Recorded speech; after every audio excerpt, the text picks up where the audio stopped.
রাজ্য পুলিশের সিআইডি প্রধানকে সরানো হয়েছে, কি বলবেন? দেখুন, আমাদের মুখ্যমন্ত্রী সম্পর্কে একটা কথা খুব প্রচলিত আছে, উঠলো বাই কটক যায়। যখন তার মনে হবে সকালবেলা উঠে কিছু পরিবর্তন করতে হবে, করে দেওয়া হবে। তবে এখন অবশ্য পিসিআর ভাইপোতে চলছে, তো মনে হচ্ছে রাজশেখরন হয়তো ভাইপোর লোক ছিল, সেজন্য তাকে গ্যারেজ পোস্টিং দেওয়া হয়েছে।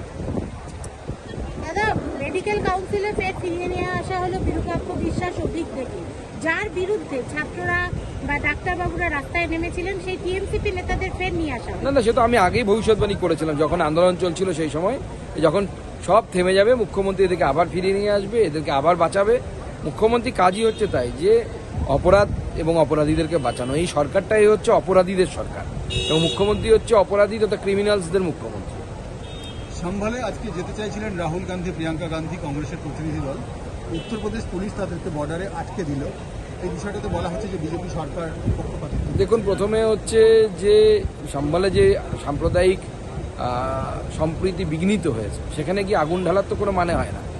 সবে লোকসভার সাংসদ নির্বাচিত হয়েছেন প্রিয়াঙ্কা গান্ধী, আগে তো লোকসভাতে আসুন, লোকসভাতে কি করতে হয় সেটা শিখুন, তারপরে না হয় সম্ভালে গিয়ে সামলাবেন। আগে এখানেই সামলাতে পারছেন না, মধ্যপ্রদেশ হেরে গেলেন, ঘর সামলাতে পারছেন না, হরিয়ানা হেরে গেলেন, এখন আবার সম্ভাল সামলাতে যাচ্ছে। নিয়ে রাখছি আমি।